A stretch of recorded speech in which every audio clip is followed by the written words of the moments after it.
Querido Pedro, ¿cómo estás? Muy buenos días. Hola Ricardo, yo muy bien, ¿tú cómo estás? Y bueno, pues esperando la recomendación de qué vinito, qué historia nos vamos a contar el día de hoy.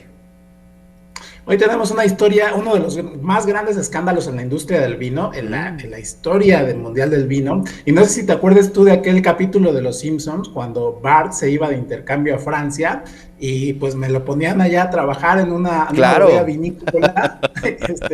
Ahí entre otras funciones tenía que probar los vinos que elaboraban estos tipejos y le hacían varias pruebas para ver si no se quedaba ciego, si no tenía daños, porque al vino. Pues fíjate que esto sí pasó en uno de los episodios más escandalosos del vino. No sé si tú habías escuchado hablar de este escándalo del vino austriaco de 1985. No, no, para nada. A ver, cuéntanos el chisme.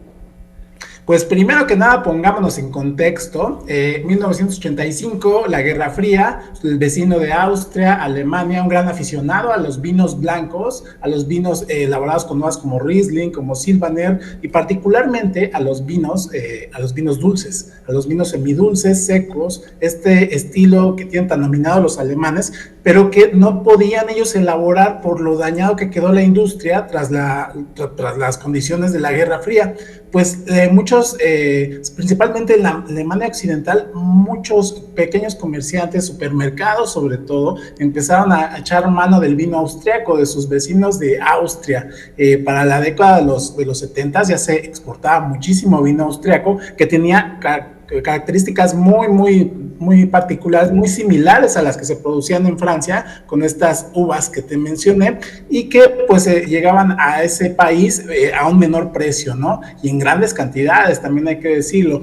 Los alemanes consumen un estilo de vino que le llaman el Pradicat, que es un vino blanco de alta calidad, con notas dulces, con mucho cuerpo también, un nivel considerable de alcohol también para resistir los climas fríos. Sin embargo, este Pradicat se tiene que elaborar en condiciones climatológicas muy específicas, en días cálidos y secos y también en noches frescas.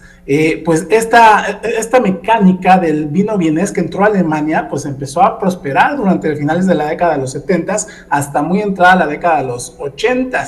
Sin embargo, pues cada vez era de llamar la atención que la demanda alemana se incrementaba cada año y los de Viena pues seguían mandando vino al por mayor, ¿no? Sobre todo a granel. No se explicaba a la gente cómo podían cumplir la demanda de un mercado tan exigente como el alemán y cumplir con las cuotas de mercado si tenían tan pocas tierras cultivables también ellos. Y también otra característica que llamó la atención es que habían tenido climas muy malos, habían tenido años con muchísima agua, lo cual pues afectaba las características del vino. Muchos de estos Pradicat se elaboran con un método de vinificación que se llama podredumbre noble, que tiene que ver con uvas sobremaduradas. Y la verdad es que son condiciones muy específicas y de mucho detalle, pero sin embargo estaba llegando muchísimo vino austriaco a Alemania durante estos años. Fue entonces, en la década de 1980, que empezaron a pasar cosas raras. Aquí entra en escena un personaje, un bioquímico austriaco llamado Otto Nadrasky, que se encargó de elaborar para los bodegueros de las provincias de Baja Austria y Burgenland una fórmula para adulterar los vinos, con una sustancia llamada dietilenglicol. Es un líquido viscoso y de sabor dulce que se usa para la elaboración de anticongelantes. No sé si alguna vez le has puesto anticongelante a tu auto o has estado cerca de un familiar que le pone anticongelante y por todos lados aparece esa leyenda de que no te lo vayas a tomar, porque es altamente tóxico. La verdad es que causa un daño irreparable sobre todo a los riñones y esto puede ser letal en una sola dosis siempre y cuando se consuman más de 40 gramos por litro de líquido en el cual esté disuelto, o bien un consumo repetitivo, un consumo extendido a lo largo de los años. Pues bien, esta fórmula pues le funcionó a los bodegueros vieneses y a este tipo Nadrasky durante muchos años, porque desde finales de los 70 se empezó a elaborar estos vinos que convertían literalmente los vinos de mesa los convertían en vinos de gran calidad. La verdad es que era algo muy sorprendente que nadie se diera cuenta y que sobre todo que no salieran pues a escena algunos casos de dañinos, ¿no? La verdad es que hasta eso los bodegueros austriacos pues tuvieron la gentileza de no exceder demasiado las cantidades que ponían de esta sustancia. Sin embargo, pues ocurrió no podía extenderse este engaño durante muchos años, durante mucho tiempo. En 1985, el gobierno austriaco detectó el caso de un viticultor que quería deducir impuestos de sus facturas con insumos que parecían pues, totalmente descabelladas, porque el tipo solamente tenía un tractor para su bodega vinícola y estaba metiendo a deducir cantidades industriales de anticongelante. Ahí empezaron a sospechar, digamos, ¿qué pasó aquí, no? Entonces, la sospecha pues se confirmó después de que llegaron denuncias anónimas de alemanes que habían puesto a análisis estos vinos, seguramente por alguna consecuencia que tuvieron ellos personalmente, y que decían que estaban adulterados los vinos. Ahí fue que se hizo, pues para que no se extendiera y no se supiera, sobre todo porque había un mercado, una industria toda muy fuerte que exportaba estos vinos a todo el mundo, no solamente a Alemania, ya están llegando a Estados Unidos, a partes de Europa, incluso a Asia, incluso a Japón y a China.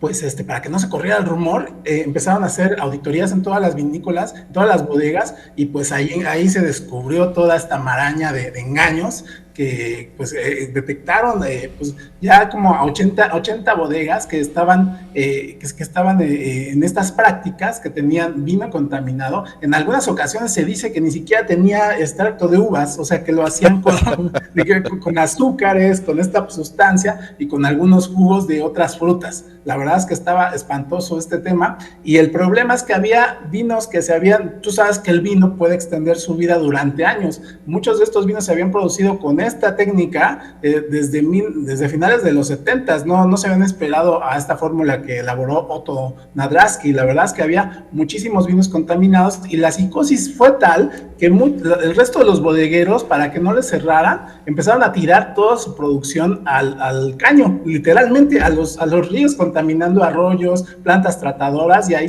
cuando colapsaron las plantas donde tratan el agua, se dieron cuenta de que algo raro estaba pasando, ¿no? De pronto ahí empezaron a ver como que ya olía medio raro todo lo que llegaba al desagüe, y se dieron cuenta pues de esta psicosis que había ya con el vino austriaco.